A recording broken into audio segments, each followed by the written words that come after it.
Here's the part most executives miss. You don't see it directly. You actually feel it.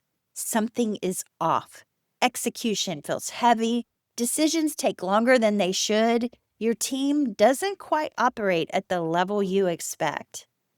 But you can't pinpoint it because this is happening in spaces that you, the founder, the CEO, or C-suite executive, you're not in these spaces.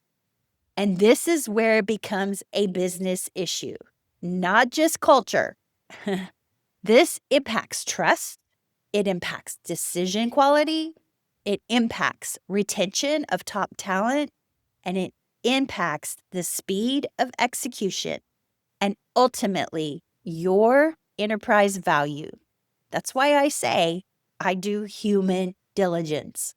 Because if you ever plan to sell your business, I guarantee you this shows up. Not always in spreadsheets first either, but in how the company actually operates. And guess what? Buyers feel it, employees reflect it, and customers experience it.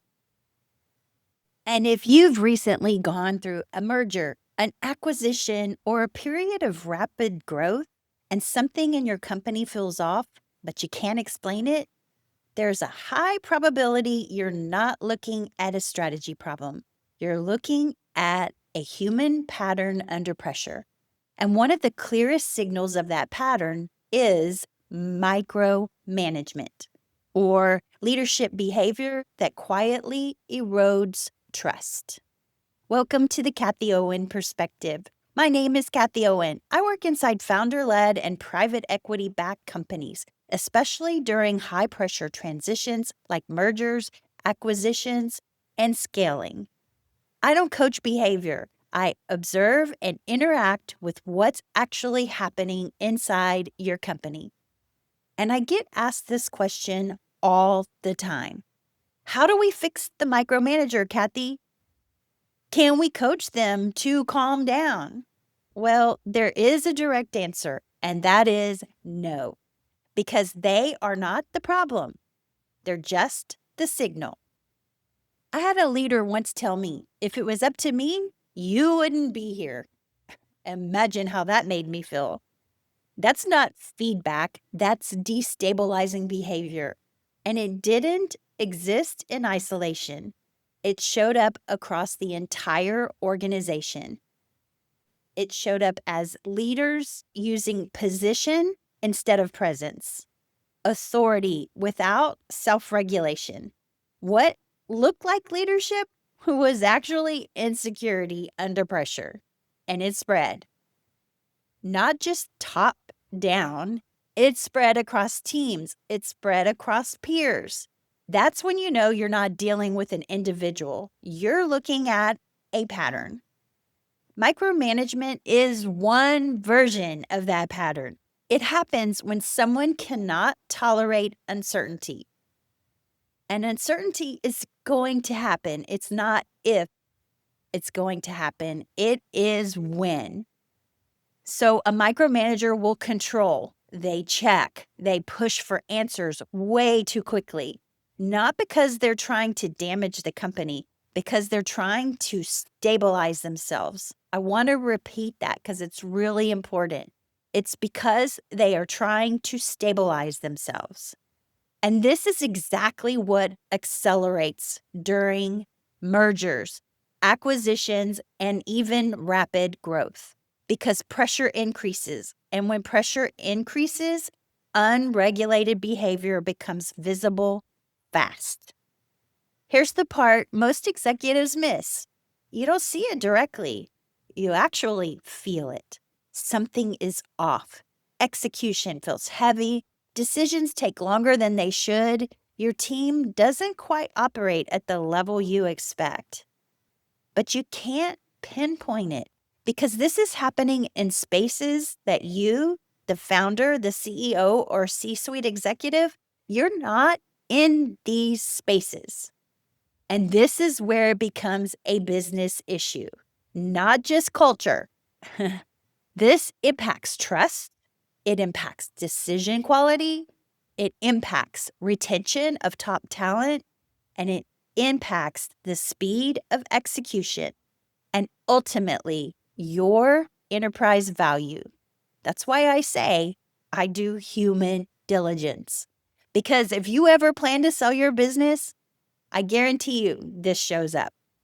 Not always in spreadsheets first either, but in how the company actually operates. And guess what? Buyers feel it, employees reflect it, and customers experience it. So when you ask, can we teach this person to calm down? Because guess what? That is a frequently asked question of mine when somebody obviously notices it's a micromanager. Can we teach them to stop micromanaging? And the answer is no. Because if the system stays the same, the behavior stays. You'll just get a more refined version of the same pattern. And oftentimes it gets a lot worse.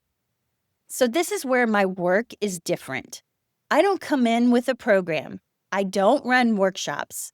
I go inside the company and I observe and I interact. I talk to your team. I watch how decisions are made.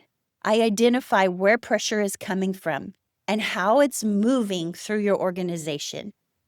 And oftentimes, I can usually see it within a few days because these patterns are not hidden. They're just not acknowledged. But here's the reality.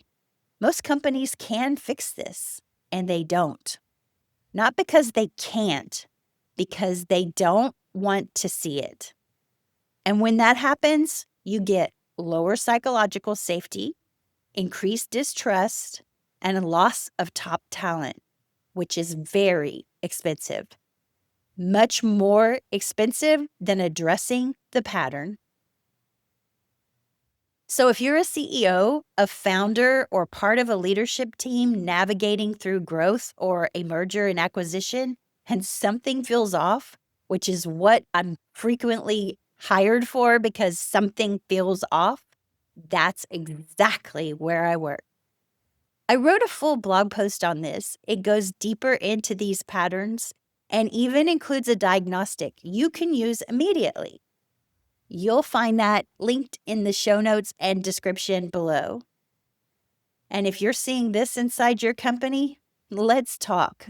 I want to hear from you. Because what people do under pressure, that's what determines your outcomes. All right, that's your episode for today. I trust that you found it helpful. And if you know someone who could benefit from this, please share it with them. And I will see you next time on the Kathie Owen Perspective podcast.